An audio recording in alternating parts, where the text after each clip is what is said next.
I want to buy a house where I can make memories in every room. Plant a garden in my backyard and watch the flowers bloom. It will be big, but not so big that one would get lost. It will be nice, but not so nice that everybody whispers, what it cost?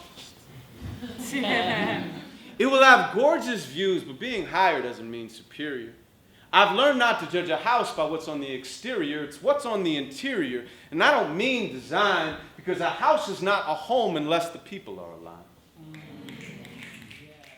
I used to want a mansion because I thought that'd bring me joy. I went and bought a lot of stuff that I had no time to enjoy. I was working for a living, but it wasn't working because I wasn't living. And a life without living is unfulfilling, filling up the empty space with all the things that I was getting, yet I could never get enough or give enough to be enough, and that was constantly upsetting. Value is a funny thing. Is it something that you own, or is it something that you bring?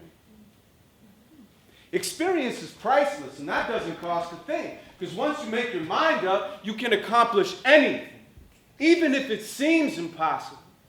Impossible is possible. We take for granted that defying gravity was illogical. Intend what you desire, and your will be unstoppable. You could buy an island with a climate that is tropical or fly a helicopter off the coast of the Galapagos while eating avocado toast. These aren't jokes. Even if I was flat broke, I wouldn't fuck with hope. I hope. Because hope is like despair in disguise. So instead, I decide, then I watch as my reality realigns. After all, what is time if it's different in a different place? We're all in one place, floating out in outer space. They'll never bottle time. We can't buy anymore. And if we could, it'd be sold out at every corner store. So lately I've been thinking, what if less is really more? If our mortality is what we're really living for?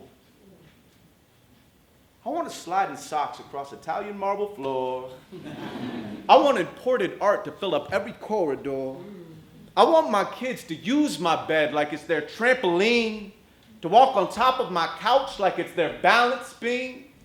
I want to use my things so they aren't using me. After all, the most important things in life are free. We only borrow land. We only borrow time. We only borrow love. So you can borrow mine. Mi casa, su casa.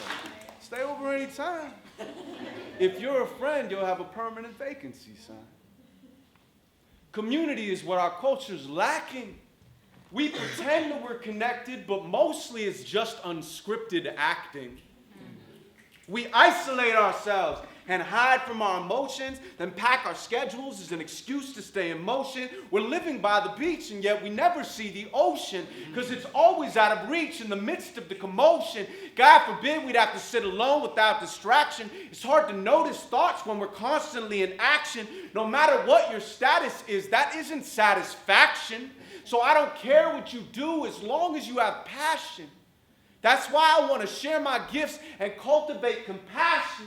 Because the fastest way to bliss is through meaningful interaction. And since I'm not even sure that we exist, I've started asking if this world of form is merely the illusion of attachment. If I could let it all go, my roof would be the stars. My floor would be the earth. My door would be ajar. My walls would be the wind. My seat would be a stone.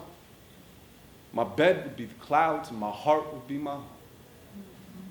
But since I have a family and I don't live this life alone, I want to buy a house where I can make memories in every room